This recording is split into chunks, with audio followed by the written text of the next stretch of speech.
Hello, Anytime here. Today, I will show you the recap of an American anime titled Raya and the Last Dragon. Spoiler alert. Watch out and take care. A lonely city filled with specks of dust and stones, and a princess, Raya, rides alone on the road. She narrates that the story started about 500 years ago.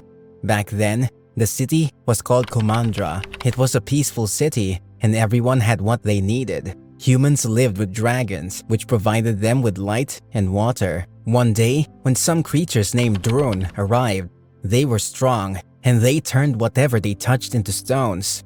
The dragons tried to help the city, but they were too weak for the Drunes. The dragons were defeated, and also the humans were. However, the biggest and strongest dragon, Sisudatu, put her powers in a gem. She uses the gem to destroy the Drunes, and all the humans turned into stone returned to life. Unfortunately, the dragons did not come back to life. However, what was meant to be a feast for humans ended up being a disaster, as selfish human nature made the people of Kumandra divide and fight for the gem. As a result, they are divided into 5 countries named after a part of the dragon. We have the fangs, spine, talon, tail, and the heart, to which Raya belonged. The heart got the responsibility of taking care of Sisu's gem, and Raya's father, Chief Benja, is the main protector. Raya goes through the pieces of training to become the protector. She flies her way into the inner room of Sisu, and with the help of her pet, she gets to the room. She fights her father for access, and she wins by putting her toe into the inner. Her father brings her to the gem, and he uses the water to wash her head as a ritual. After the handover ritual, Raya hears from her father that the neighboring state cities are visiting them. She plans on how they will fight the city to ensure they do not get access to the gem, but Benja says he's inviting them to their city. He reinstates that Kumandra was once a whole city, and the reason why the neighboring cities believe they are enemies is that the neighboring cities believe that the gem gives them riches, which is wrong. So he invites them and tells them that the gem has no other benefit and begs them so they can reunite in unity. Raya accepts her father's advice. The members of the cities arrive, and they all talk against the hearts. But Raya notices a young girl, Princess Namari of Fang, who looks calm to her. Raya joins the conversation and asks if anyone wants to eat with her. Namari volunteers, and Raya takes her inside. As time goes on, Raya and Namari become friends. And since they are both fans of Sisu, Namari shows Raya a map, and she says the legend of her cities tells her Sisu is still alive. She also offers Raya her Sisu's fandom necklace. All these acts make Raya comfortable. To repay Namari, she takes Namari to the inner room of Sisu. Unfortunately, as Namari enters, she betrays Raya. She tells Raya that in another world, they can be friends, but in that world, she has to fight for her city. Raya and Namari fight, so Namari won't get access to the gem. However, Namari calls the soldiers of Fang, the light alert Benja, who comes to defend his daughter. The other city leader arrives, and Benja figures the fight won't end well, so he tries to persuade them. They do not answer him, and one of them shoots him with an arrow. They all go to get the gem, and they break it. Immediately, it breaks. The Drunes arrive again. Benja uses one of the gem's pieces to hold them off, and as the other counties realize, the pieces are still working. They all take the different components and run, leaving the hearts to the mercy of the Drunes. Benja realizes the Drunes are afraid of water. He gives Raya the pieces of the gem, throws her inside the water, and sacrifices himself to protect her. And that's how Raya becomes lonely in the land of the hearts due to her reckless, lovable behavior. 6 years later, in the city of Tail, which has been turned into dust, Raya journeys to find Sisu along with the legendary historical stroll, Namari's shoulder. She rides on her pet, the tuk-tuk, and goes to the last river. Before entering, she prays in her heart that Sisu is in that river. A Drune comes to attack her, but with the help of the gem, she escapes. She gets to the river, where she first prays to Sisu and apologizes for messing up her victory. She then does the right to bring Sisu back. Fortunately, Sisu arrives. Sisu is excited as she thinks it was still 500 years ago. This gives Raya the responsibility of explaining what has happened to Sisu. After Raya finishes her explanation, Sisu gets angry at her and tells her she can't create another gem because she isn't the one that made the first gem. She says it's like when several people do a group assignment and one person who didn't do much in the group gets the same score as the others. The gem was created by all her siblings and not her. As she holds the gem with Raya, she starts glowing.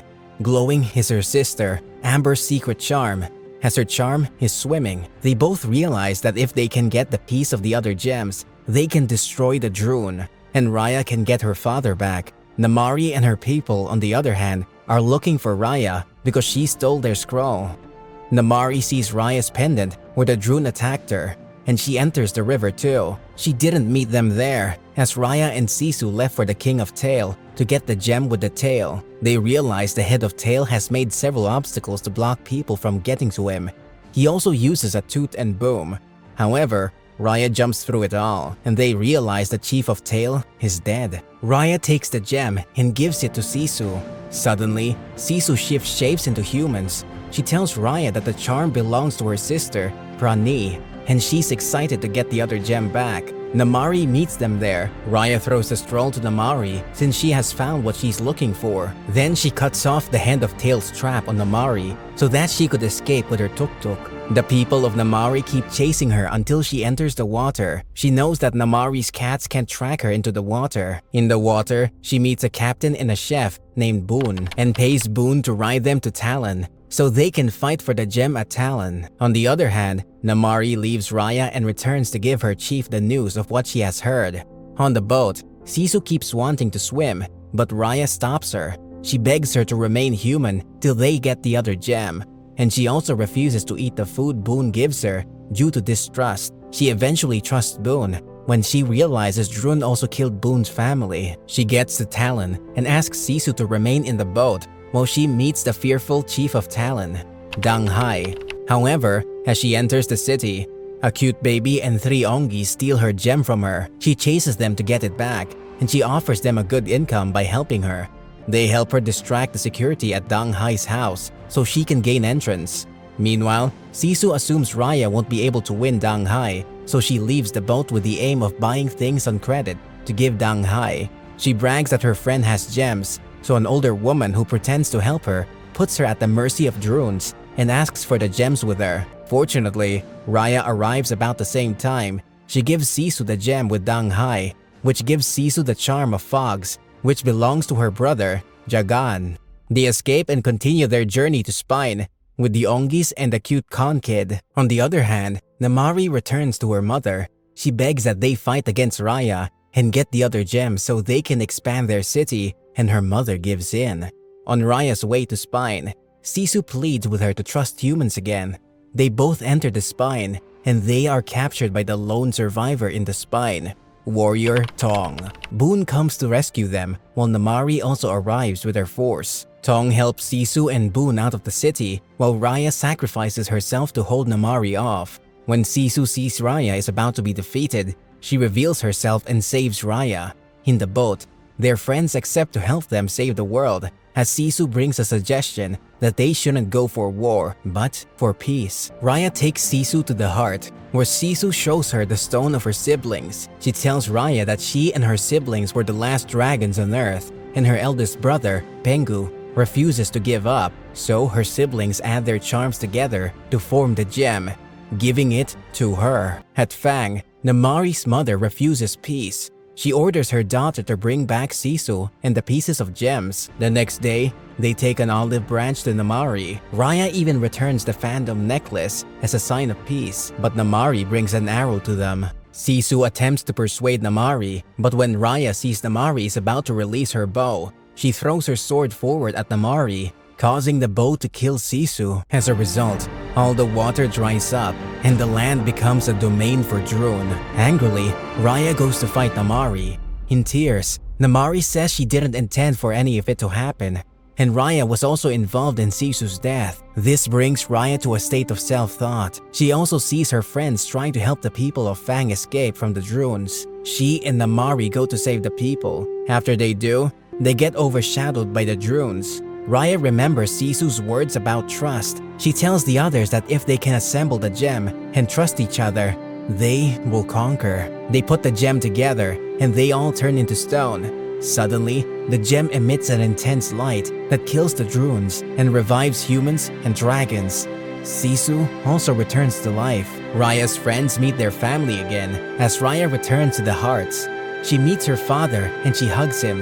Sisu tells Benja that his daughter made him proud, and she opens the way for all the members of Kumandra to unite again.